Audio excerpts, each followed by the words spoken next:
So hello once again everybody, and you are joining me here on iNERDviewed. And today we are talking in studio with the best-selling author, Not best-selling. Skye Callahan. Hi, people. I had something more clever planned in my head, but I forgot it. Well, they often do leave us. So, you've written a book. Yep. What's it called? The title of the not best-selling book is Fractured Legacy. Fractured Legacy. It's a very interesting title. What genre is it? Paranormal urban fantasy. Who are the characters in this book? Well, it starts with Kalin and Cole. Cole is actually a girl, Nicole. And they're sisters. And they work for a paranormal research foundation. And they just got a new boss, who Kalin hates. They work for a company called ASOL. Is that how it's pronounced? Sure. Sure. Okay. Didn't know you'd be that flexible with it. Does that stand for anything? I don't know. I'm not privy to that information. So they're a big organization? Yes. Does it go globally or just... Yes. Jonah used to work in Paris. He's also worked in Boston and Texas and Alberta. He's been around for a fictional character. Well, yes. He comes from a long line of ASIL investigators. Oh, so family lineage, huh? Yes. So when I was reading it, I saw that the big investigation that they had was with a hotel. It was called the Teague Hotel. Yes. Was that based off of anything you've come across in real life? It's a haunted hotel. The events aren't based off of anything in real life. Well, what about the building? The building itself is based off of the Franklin Hotel. Franklin Hotel. In Kent. Oh, yeah. Yeah, I think that's a Buffalo Wild Wings now. Unfortunately, yes. The Teague Hotel, probably has a equally dismal fate. Is it going to become Buffalo Wild Wings? Who knows? A multi-floor McDonald's. No, I wouldn't do that to it. Denny's? Maybe. Alright, nothing like good mediocre food to keep them ghoulies in good spirits. See if we ever get you back at the studio again. Probably not. My agent may not allow it. Your agent. Yeah. My agent lives in my head too with all the characters. Oh, really? Yes. Did she have anything with keeping them under control? It's a he and no. Oh, you have strange men living in your head? Well, yeah, where the hell do you think Jonah lives?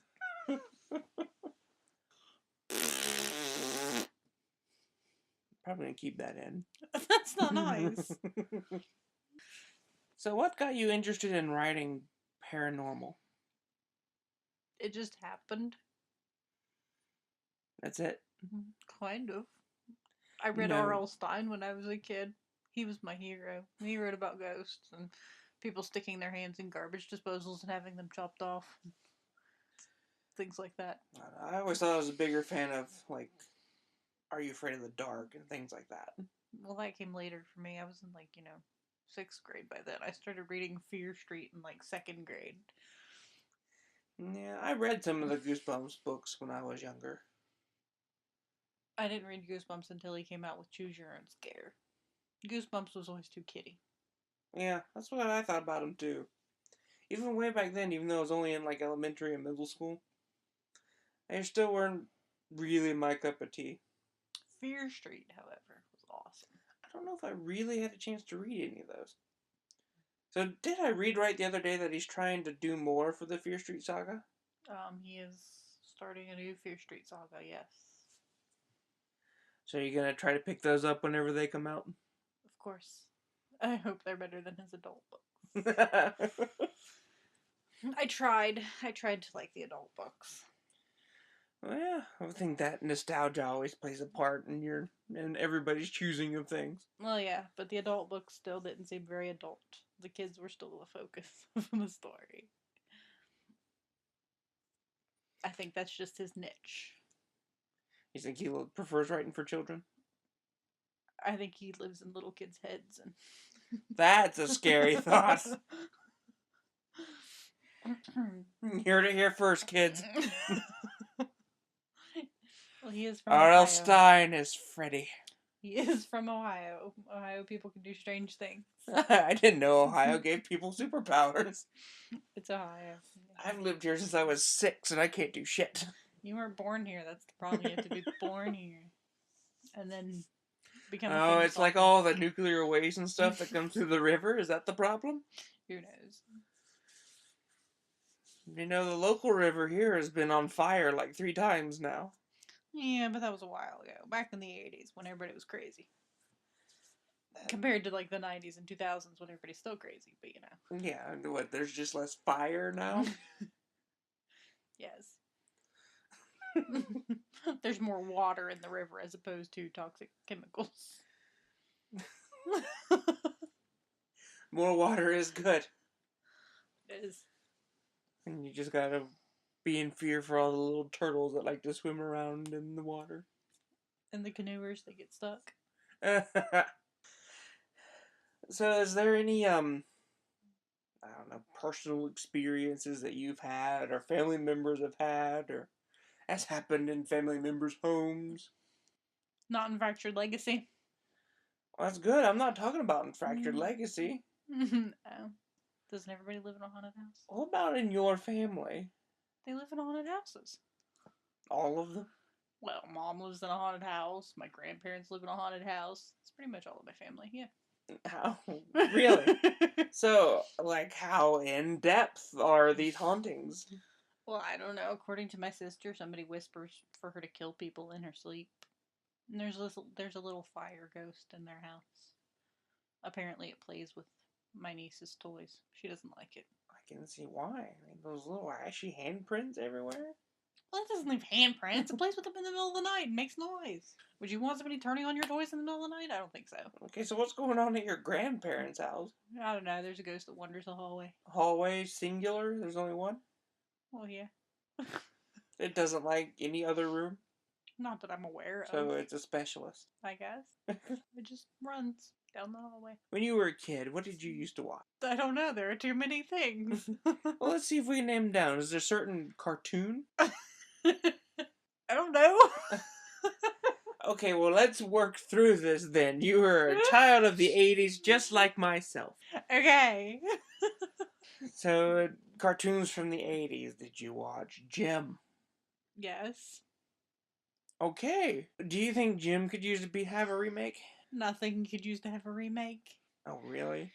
Have you seen some of the cartoons they've had nowadays? No. Lucky you. I think they could use to bring back some of the older ones. Well, yeah, but then they would ruin them and make them into, you know, That's not true. the newer ones. Did you ever watch Thundercats? No. See, you're missing out because they remade it a few years ago and it was great.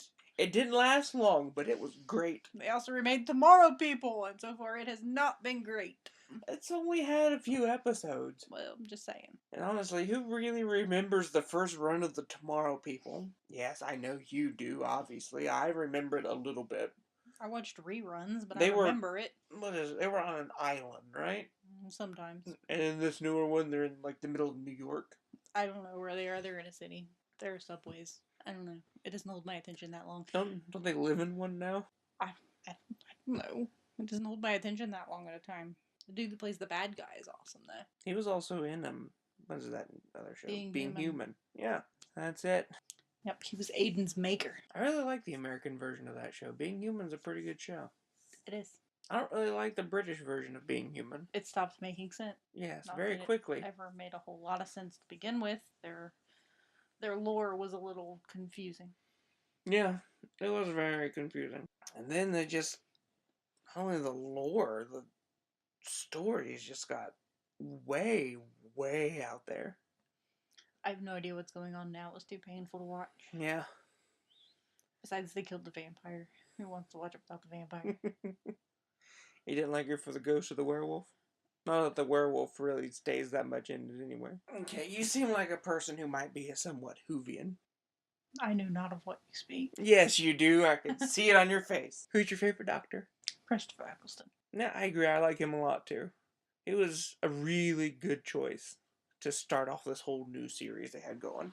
Yes, he was very angsty. Yeah. I like angsty doctors. If you could pick a second favorite, who would it be? William Hartnell. No, going way old school on that one. Yeah, so he was the first Doctor, right? Yes. Way back in the 60s? Way back. He was kind of cranky too.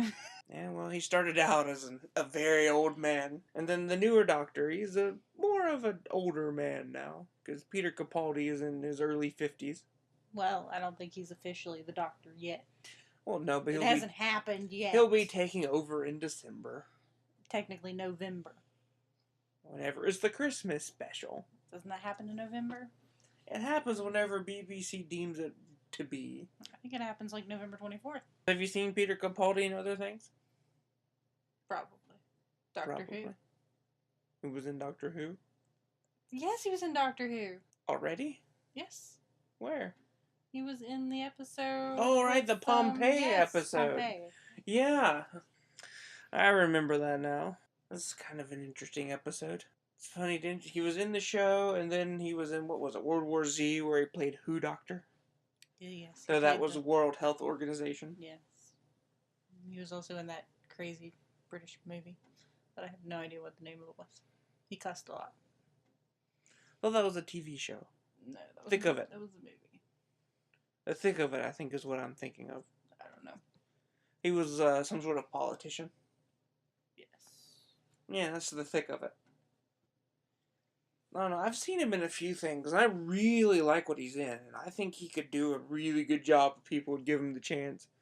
But there are all those people who are like, oh no, he's so old, he can't play the Doctor. I haven't actually heard that much against him. And a lot of the people that I know are kind of supportive of a change in the Doctor. Yeah, well, a lot of the people you know are probably those who are older and wiser. Not the younger teen girls who have started watching it because David Tennant and Matt Smith are so hot. Well, no, I don't hang out with teenage girls. Well, the good, neither do I. Okay. Pets. You got any pets?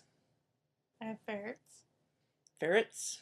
Yes. They make random appearances on my Facebook page and my Google page. The Life of a Writer's Ferret. So do they just like randomly get uploaded to the internet, or do you put pictures up, or what? Yes, they're pictures. I guess they're sort of memes. Who knows? So you do more than just writing, you also run a blog. Well, sort of, yeah. Sort of. Well, is this one just for promoting your book, or do you do other things on it? Well, I try to do other things on it, but, you know, when you're writing and promoting and trying to, you know, function as a human being, there's not a lot of time in the day to do a lot of other things. Yeah, there are plenty of people who don't like the whole human being function to happen. But yes, I sometimes have other authors on my blog. They stop by for short visits. That's good. So do you have like a lot of writing friends? I guess. You guess? Anybody you'd like to plug while we have the chance? I write with Pepper Winters a lot. Does she have any books out? She has Tears of Tess, which is a crazy erotic book. Erotic book? Uh-huh. Yes. Like 50 Shades of Grey erotic or something better? It's much better. Well, that's good news because that book sucked. Yes, it did. And I had to read Tears of Tess before anybody else got it. So, I read it in its unpolished form, and it still wasn't as bad as 50 Shades of Grey. That's good, because there was no polishing that turd.